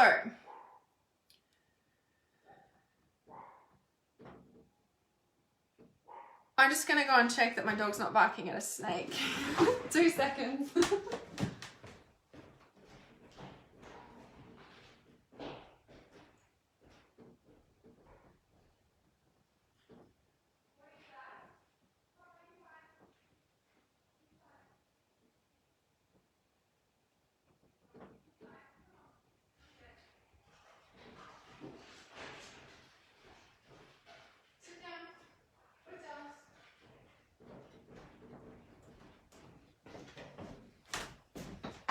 Okay, it was something. It was a tiny little frog, a little toad. So yeah, anyway, I knew I had to check. I was like, that's not a normal bug. All right, talk about responsibility. Okay, so Rebecca says he now has a little group of mates, but I was mortified when another little girl came up and said, are you Flynn's mum? And I said I was. Yes, sweetie. And she said, he's not very nice to me, he's mean. Oh my God, he's at 5. When bullied, defenses come up and walls, and now acting that out. Yeah. And so again, the download of information, like the download of all that harsh energy when you get home from daycare, when you get home from work, you know, like this is why I teach and trust intuition, all these energy clearing techniques and how to support your family and household with this. Because if you're not doing these techniques all the time, you're going to have, you know, like all the, you know, like when I used to go and teach kids yoga at the daycare center where Adaya used to go, I would come home so drained.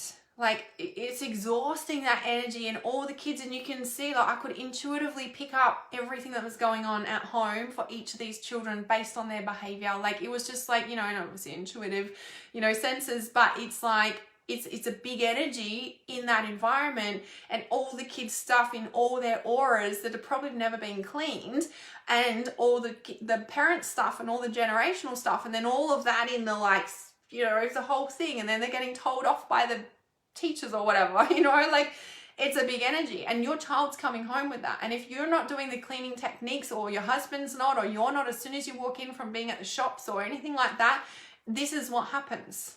Okay, so it's so important to teach yourself, your child, and to really understand how to do this, because otherwise these things are going to happen, and then the world ends up being violent and freaking controlling like we're seeing. But let me get us started on that. It begins with ourselves at home. It begins with teaching our children these really, really crucial tools, okay? All right. So Christina says, with the description of bad mum, I'm wondering what other way you could word that. I purposely say that. There's not any other way that I could say that. I tell you why. Because when I was a teenager, I fucking hated my parents. They didn't understand me. They didn't respect me. Everything I did was wrong. Could never do anything right. I hated my parents. They're bad parents. Mum, I hated mum. Whatever. I'm not going to listen to them. So when you say, hey, I've been a bad mum, you're speaking their language. They understand you. They're like, oh, you get it. So don't do it again, in a way, right? I personally wouldn't change it. Maybe there is other words you could do it, but I personally am like, yeah? All right, so Leanne says, so in response to what I just said, Leanne says, maybe I haven't been as loving, caring, and understanding as I would like to be to you, and I would like to change that. Thank you. Thank you, Leanne. But yeah, for me, I'm like, you're speaking their language. You're right there. You're going to open that door straight away. Yeah. Hi, Amanda. Okay. Hi, Josephine. Okay. Yes. Okay. Nicole says, I find I need to clear my energy very often. Yeah. Like a couple of times a day, more even. Every time we open our device, we're just bombarded with everyone else's energy, same as going into a daycare center, right? So, or a school, whatever. So Rebecca says, I moved house and my sister was born. There we go. Look what happened when you were 5, right? 5, 6. We moved house and my sister was born. So same thing. My mum was taken away and all this big radical change. So when we don't deal with our own childhood traumas, we recreate situations and it gets passed down. Yeah? So yeah, I'm not saying it's like, it's your fault you had your accident, but I'm just showing you energetically what's going on. Yeah? Yeah, I love shooting too.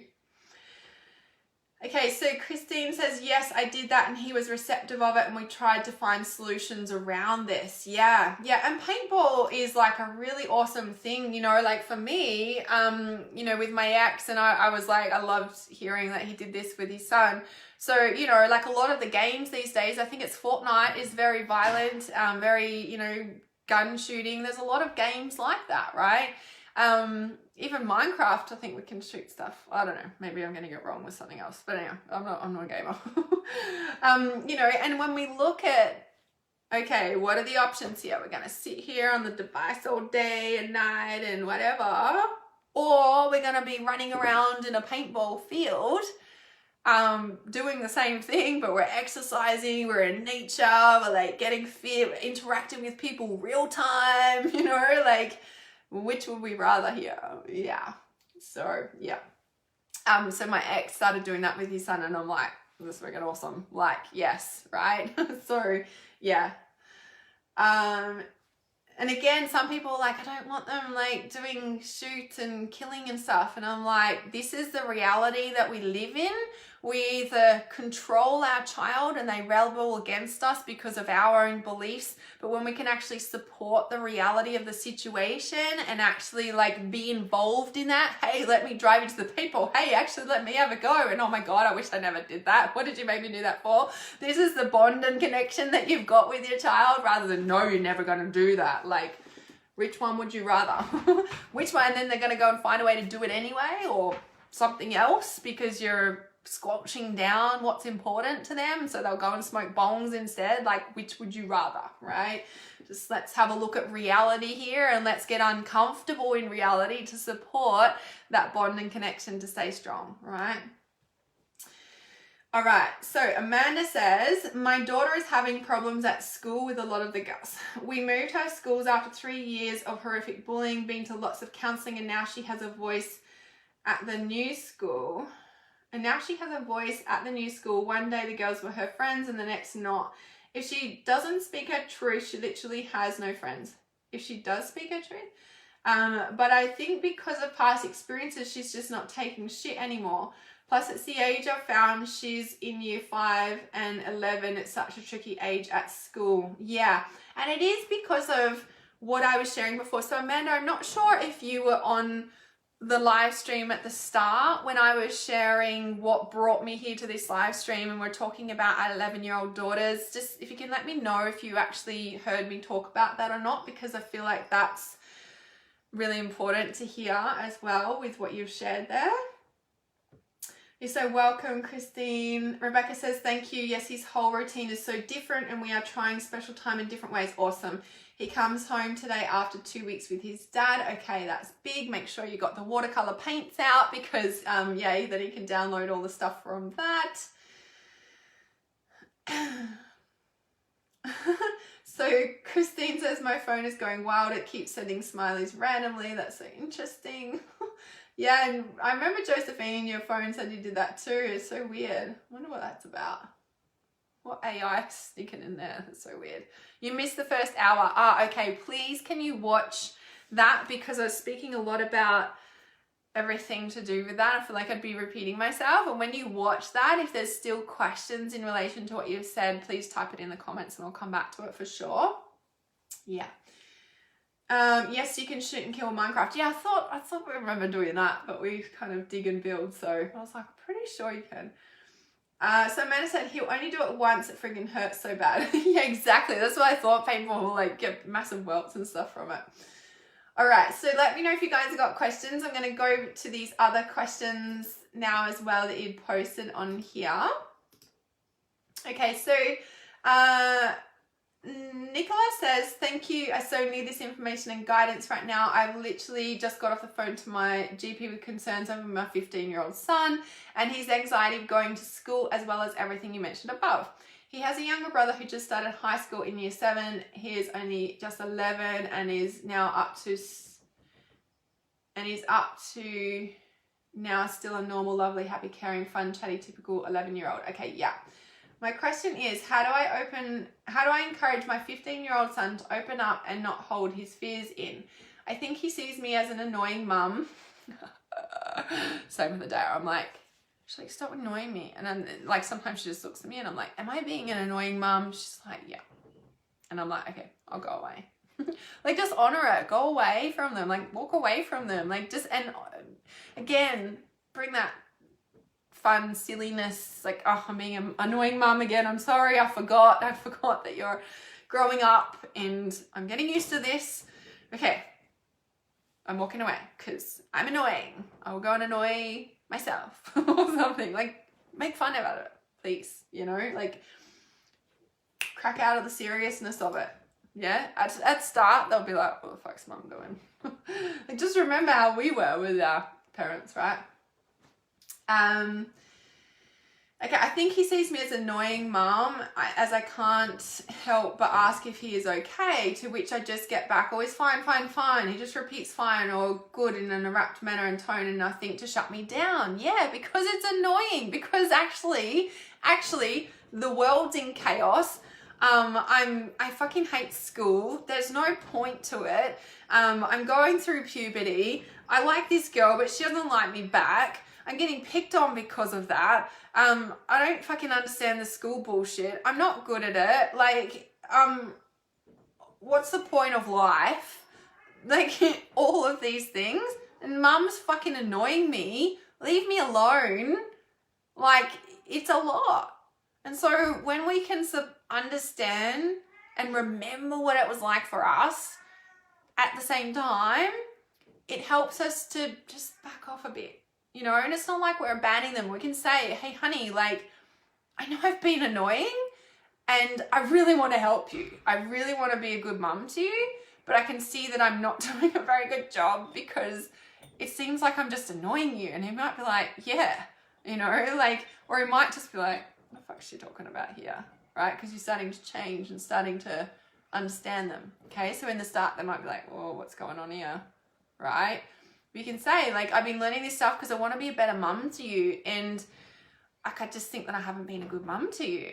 And they might be like, they might actually say, well, you have, but you know, whatever. Like, it'd be interesting to see what they do, right? And then, you know, and the thing is, okay, so you say here, the school are aware of my concerns, are keeping a close eye on him. I do feel my son suffers with social phobia, which I have just discussed with the GP. He has no thoughts on jobs or careers for his future or on choosing to go to college or uni. He just point blank will not discuss or chat about these things other than say it all sounds too much like hard work. Okay, agree with him. Please agree with him. Hey, honey, it's a big decision. Hey, you know what? I've been like pushing you too much. Honestly, the biggest thing that pushed me away from my parents are like, what are you going to do when you finish school? Like, I'm like, I don't know.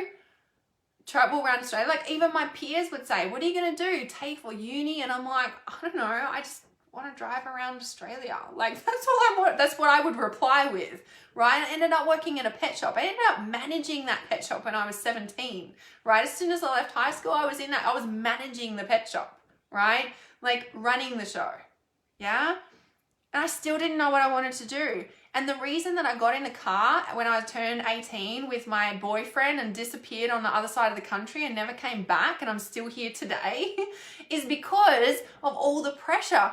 Like, it's basically, they were saying, it's not good enough to work in a pet shop. You have to go to uni. You have to do something. You have to. So I said to them, I'm like, all right, I'll go to TAFE or uni or something.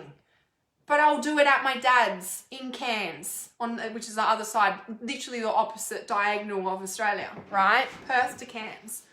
I said, I'll go to Cairns and I'll do it. And I said to my boyfriend at the time, I said, I've got to go. I said, then it's not good enough working at the pet shop. I don't know what I want to do. They want me to go to uni or TAFE. And at this time, I'm smoking so much weed and drinking and marijuana and smokes and whatever that I was buying underage, right? I was managing to get them underage, always did, because they wanted me to do something that I had fucking no idea what I was going to do. And so I got in a car and I drove across Australia with my boyfriend, didn't make it to Cairns. We stopped here on the Sunshine Coast. Actually, I got a job within 3 weeks of being here that everyone had told me this is like the highest unemployment rate in Australia. At the time, when I was 18, you'll never get a job here. Within 3 weeks, I was working full-time in an aquarium and pet store, bird and aquarium store, that I was there for 2 years, and then I almost got asked to be 2IC. And I've never been back because I felt so much damn pressure and because what I was doing wasn't good enough. And look at what I do for work now. Look at the empire that I'm still building, and look what I have created for myself. Now, maybe this has come because of all that, right? Maybe it would have been different if they actually just supported me in what I was doing, and that I had no idea what I wanted to do when I finished high school. I don't fucking know, right? Now, there's a thing here, okay? Because usually the people who don't know generally don't know because they're here to bring in a whole new system that is not on the planet yet, right? And many entrepreneurs dropped out of school early, didn't know what they were doing, right? Because they're here to do the big things. Okay, now when we can support our children in not knowing, okay, now at the same time, Nicola, I'm not sure if you watched the start of this live stream as well, but the thing about it is that when we can remember that for 18 years, we're taught in school to be told what to do. So he's 15 now. So he's 15, and for 15 years, he's been told, think this way, no, don't think that, no, you're not good enough to think that, no, shut up and listen to me and do these 10 subjects in the space of a couple of hours, and then you're going to like switch and you're going to come back tomorrow. Actually, then you're going to do more homework at home because you're not allowed to do anything that you want to do, actually. And so, of course, he's going to be shrugging his shoulders going, I don't fucking know. Tell me what to do. I don't know. Stop. Leave me alone. It's too fucking much. You can understand why teenagers could are suicidal. Because it's like, fucking leave me alone. Right? We are told from a very young age how to think, what to eat, what to wear, do this or you're not good enough. So when we have this perspective, we can start to understand why people leave the fucking planet. Let alone, like, you know, all the trauma that we go through in puberty and not being loved by girlfriends or peers or fucking, I don't know. And then we go home and we cop it at home. It's like, fuck.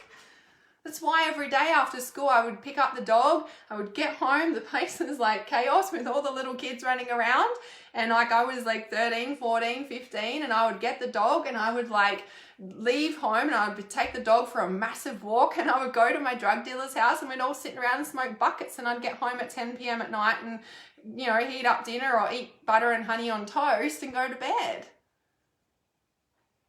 So when your teenager is shrugging their shoulders and saying, I don't know, be okay with their I don't know. Be okay with saying, yeah, there's a lot to think about.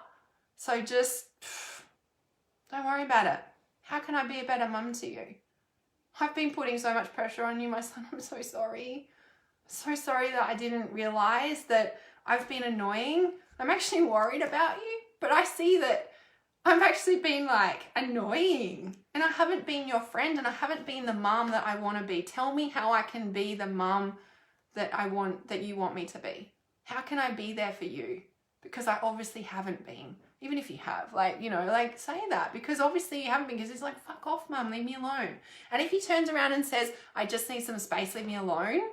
Like, it's like, I don't know, leave me alone. Like, fucking respect that. Say, okay, I'm really hearing that you're needing some space right now. And, you know, like maybe in this space, and I'm going to walk out, I'm going to leave you to have this space right now. Because I remember when I was a teenager and I was like, Mom, leave me alone. And I didn't have that. And I really want to honor what you're needing right now. And in this time, like, I want to start doing special time with you, and you can explain special time. And so maybe in this time, like, you can think about things that you want me to do with you. Maybe it's gaming, like, you know what he's kind of into, right? So you can like, maybe you want me to game with you, like, teach me how to game with you. I want to know what you're doing. Like, you know, I want to help. I want to show me, like, teach me. I don't know how to game, teach me. Like, whatever it is, right? It can be really hard for us to let go because we are worried. But when we can explain that we want to be there for them and we want to support them, then we're enabling a relationship to open rather than the shut down relationship that you're experiencing right now. Because the door is closed on you right now. Energetically, it's like, get the fuck away from me, right? So when we can really understand that and support them in that, that is the best way to get back in the door, right? Ask them what they want for dinner. Make them like certain meals, like special meals. Like do, you know, like I stopped cooking, you know, for us ages ago because I got so frustrated because she wouldn't eat what I ate. So now, like, and from that years ago, we just get into a thing. She tells me when she's hungry. She tells me what she wants me to make, or she says she's hungry. I'm like, okay, what would you like? She's like, I don't know. I'm like, well, can you come to the kitchen and we'll have a look together, and then you can tell me what you want, right? And if, like, you know, and I say to her sometimes as well, like day before, I'm like, okay, so these are the options. There's chicken, there's mince, I can make I can make all these things. Whatever you need me to make you tomorrow, I need to know now so that I can get the meat out, like defrost, can prepare, whatever, right? And she'll be like, cool, I want spaghetti bolognese. I'm like, cool, like, so I'll get out day before, and then, you know, it's like I'm making what she wants. And it's, again, it's these little things, not like finish your food and you have to eat this, and this is what the family's eating, so you have to eat this, right? Now, some people think it's more work to like create all these different meals, and I'm like, man, it's more stress forcing your child to eat like what everyone else is eating and they don't like it. Like, you know what I mean? Like, you know, you're in the kitchen anyway. It's not much to make just something else. Like, it's not, right? Especially when we can get in the habit, especially when we can come into a friend space rather than something else. So I just want to have a look. I know you were sharing something here. Oh, I thought I saw Nicola say something, but it was a different Nicole. Okay.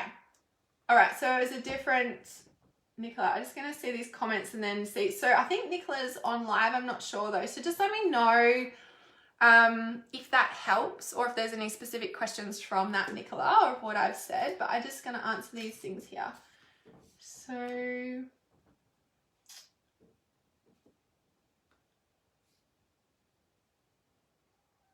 all right. So I'm just seeing these comments. I just saw Social Dilemma last night. Is that a movie? Is that? So Miss 5 turning 6 soon is all dressed up, ready to go. By the way, guys, if you're only just joining, on this live stream, I'm offering $49 half an hour clarity parenting phone calls.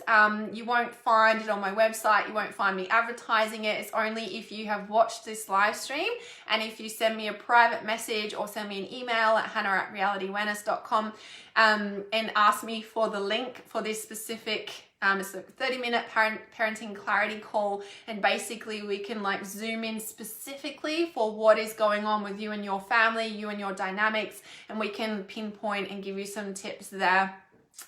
So just let me know. That's also available, but like I said, that's only if you've watched this live stream. You won't see that anywhere else.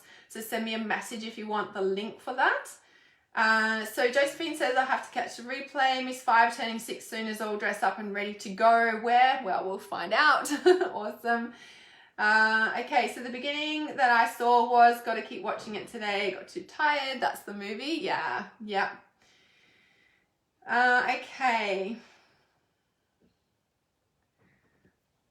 All right, so Nicole says, do you find that by your approach that your daughter owns her stuff on her own as well and tries to see your perspective too by watching the example? Yeah, definitely. Like, and well, I don't know if with me, what I notice it with is her friends, gaming situations, you know, like I've caught things and I'm like, wow, she's doing what we do, but with her friends, like giving advice or like, hey, why don't we do it this way? Or like, you know, in a like a counseling thing, like what we're doing, right?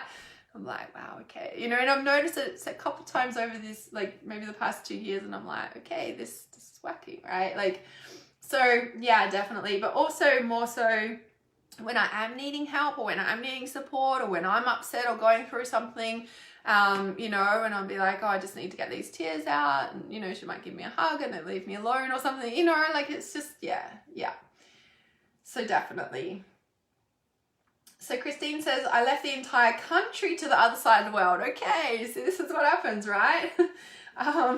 So was also social relationship stuff as well. What do you want to be as an adult? Sheds a light on the gun situation now. There we go. Yep. You're so welcome, Rebecca. So Leanne says, yes, it's huge at that age. It's not just the pressure they put on you, it's the pressure you put on yourself. Yeah, because we have to be good enough to be loved. Like, because obviously what I'm fucking doing isn't good enough. Like, what I don't know what I'm going to do to be good enough to do blah, blah, blah. It's like, cycle. I don't know, it's too much. Let me just have another bong. Honestly, yeah. So Nicola says, that's great advice. Thank you. All taken on board. Yes, I get all this. Okay, awesome. So Nicole says, my daughter makes a majority of her own food. Yes, awesome. Occasionally we make food for her. Yes, awesome. Leanne says, yes, I cook 2 different meals, but I do it on day on, day off. Yes, so I bulk cook my meals and still only cook 1 main meal at night. Yes, exactly, right? Yeah, I do the same thing too. Yes, massively helps. Thank you so much. You're so welcome, Nicola. So Leanne says, yes, my daughter does this with her friends also. Yeah, it's amazing, isn't it? And Nicola says, Jake is massively into solving the Rubik's Cube. I think he's trying to break a world record. I must get him to teach me the algorithms. Yeah, honestly, like, and then if you look at like what the world's turning into technology wise, and this is the thing, like we don't know the power of their life purpose, but when we can support them in their passions, it's enabling them to stay connected to that, because it's going to help them change the world, like, you know, or do what they're born to do. Like, that's what we want our children like to do, right? Is to do what they really want to do and be happy, not what we're projecting of our own unmet dreams are, which is a lot of like, you have to do this and you have to go to university, do this, because of all the social stuff that they're copping from their friends and their society and their generation. It's like, no. So yes, yeah, awesome. Okay, so let me just check these other questions. All right, so that's that one. All right, so these other ones here.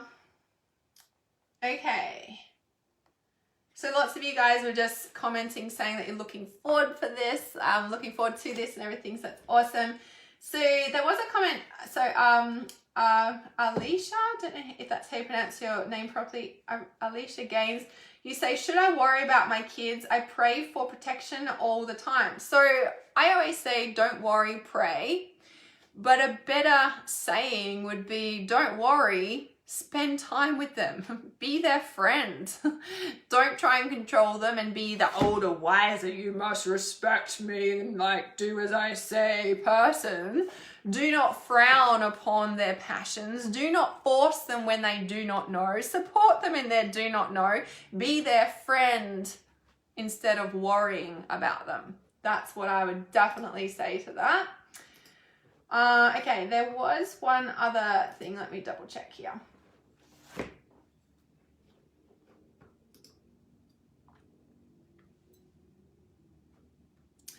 I'm just checking that I answered all the questions in the email as well. Okay. All right. So this one, okay.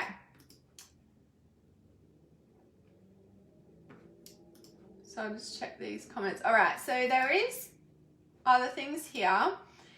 So April commented and she said, teenagers are troubled because society takes away their autonomy from an early age, as well as debunks their innate intuition. Da-ding.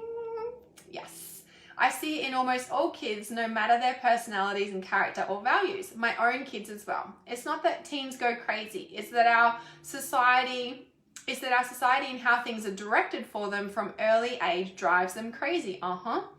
They need lives and growth gradually from early on and accepted and supported by the ways the government and socially. They're controlled that way. We should be teaching intuition from the start of their lives and give them more responsibilities from early on as well, so they can grow, expand, strengthen, and feel into what they need and what is right. And this is why, if you haven't watched the start of this live stream, is why I said, because I went through all of that. And so I said at 8 years of age, you need to be starting to treat them like an adult.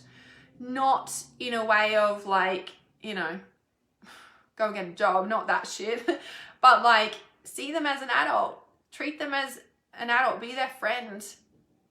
Don't treat them as a child from that age, because that's when puberty starts. That's when, back before society became an industrialization, right, of go to school, work, and, pay your taxes so I can do whatever. Don't let me get started on that. Before we became an industrialized revolution, at 8 years of age, we were being, find a married suitor and, we were being ritualized in tribes because we become a man and a woman there. Like at 8 years of age, kids go out, like the boys go out with the men and go on hunting rituals and spiritual quests. Like at 8 years of age, women, girls who hit puberty, like are being like ceremony, because they become a woman. We've lost that in society. We don't even have that these days. The best thing you can do, as the day has gone through all these stages of created a ceremony that's as simple, even when she did want to go to school for the first 2 weeks because all her friends from daycare went, and we just kind of went first 2 weeks, and I'm like, I don't want to go to school. And she's like, she wanted to, so I supported her. We went for 2 weeks, right, to prep. But before then, as she walked out the door for the very first time with her school bag and her uniform and stuff on to go to prep, I did a whole row of candles from down in the hallway, all through the lounge room to the front door, and I put flowers and crystals through it, and I said to her as she walks through this path, you are now growing up, you are now moving into this thing. And she walked slowly, and like we said, all these intuitive words that came through as she went through. It can be as simple as that. Acknowledging these life developmental stages is so freaking powerful, right? No matter what they're achieving, no matter what they're doing, this is how we should be treating our children. Okay, if we're not, we're still seeing them as a toddler who needs all our attention when they don't. Okay, so yes, 100% totally agree with you, April. 100%. So, all right. So, and it's interesting. So Deborah had said, April, thanks so much for your response. I see that you speak from a lived experience of teenagers, basically. And I was like, oh yes. And that's why I started this live stream with a bit of a disclaimer. I'm like, well, no, I don't have teenagers, right? I have a preteen. However, I'm speaking from being an intuitive healer since 2005, and from aware parenting and conscious parenting my child from 3 months of age, and helping countless people with relationships over the years, because when we're parenting our child, it's no different to conscious parenting. When we're dealing with any relationship, we apply an unschooling and conscious parenting philosophy to the relationship, we change the world, right? It's not about what age they are. It's not about what they do. It's about exactly this. So yeah, so I see April and Deborah had a big conversation there, which is awesome. So I'm just going to leave that because, yep, I'm not going to say any more to that. So totally resonate with you, April, of course. Okay. All right. I think I've answered all the questions. So is there any other questions for you guys on the live stream? There is right now. Yes. Okay. Awesome. That's more. So Leanne says, okay, how to hold space during my 4-year-old's angry outburst. I find that difficult. I feel the anger it brings up with me at the same time, which makes it super difficult. Yeah.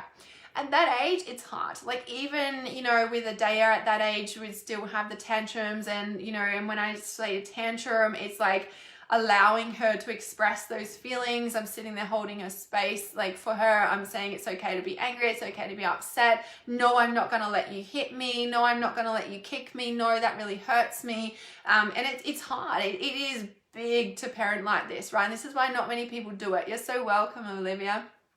When, people, when you can sit there and hold space for a screaming toddler and they're like trying to bash you and you're holding your hands and you're like, no, honey, I'm not going to let you hit me. No, I'm not going to let you hurt me. No, I'm not going to let you hurt the cat. No, I'm not going to let you break the thing. No, but it's okay to be angry. I'm here, and let them get their feelings out from all the shit they've just copped at daycare, right? And when you can sit there and say it's okay to be angry, mummy's here from you, and when you say it almost with he's energetically attacking me, yeah, it's not okay for you to attack me. It's not okay for you to hurt me. No, I'm not going to let you do that. Saying these boundaries over and over and over again, right? It can be really draining. It is really hard. And yes, we need people to process that and what it brings up for us.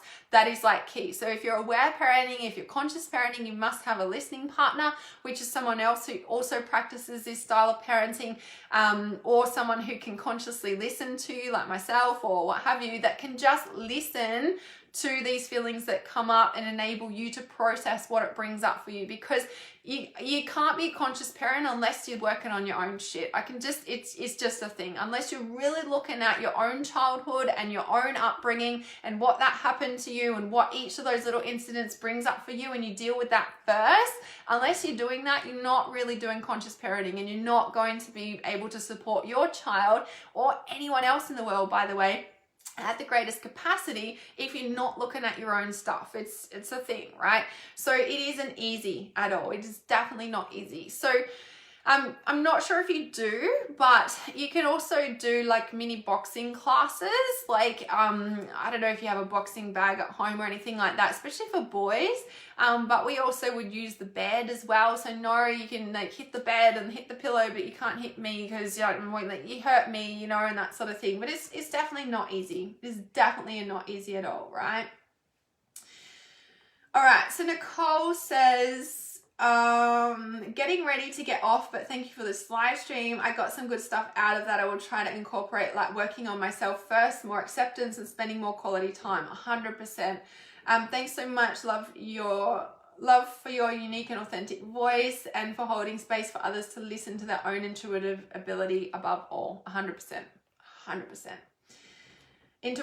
intuition. Yeah, so important, right? So Olivia says, just hearing this way of conscious parenting is helping shift my inner child. 100%, right? And this is the thing, when we do inner child work, we are conscious parenting ourselves, right? And this is the biggest thing, is about, when I say do our own work, we're literally inner child work. I remember the biggest time, so when I was living at a house for 18 months before I moved to my old house where I just moved from, we did a lot of tears, a lot of tantruming. So she would be 2.5, think 18 months to 2.5 years when we're in that house. And so there's a lot of tantruming, a lot of, you know, that because they're that age now, they can move and stuff, you know.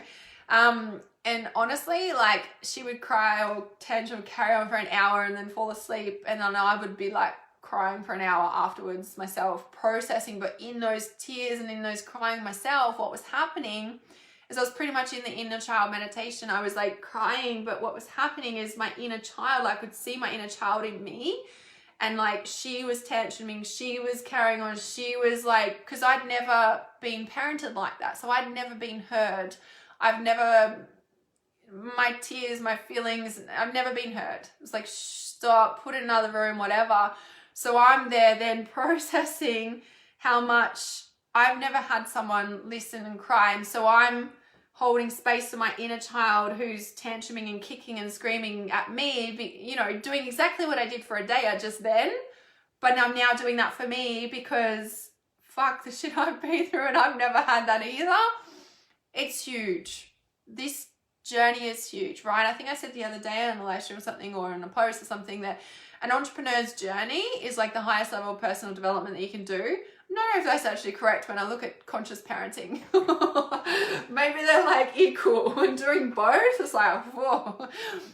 So because of the level of inner work that we look at and every single thing that our child goes through, if you can literally stop doing this and go, whoa, how was I treated when, like, you know, I'm getting angry because my child's not respecting me. It's like, gosh, actually, I was told that I was not respectful or done the right thing ever.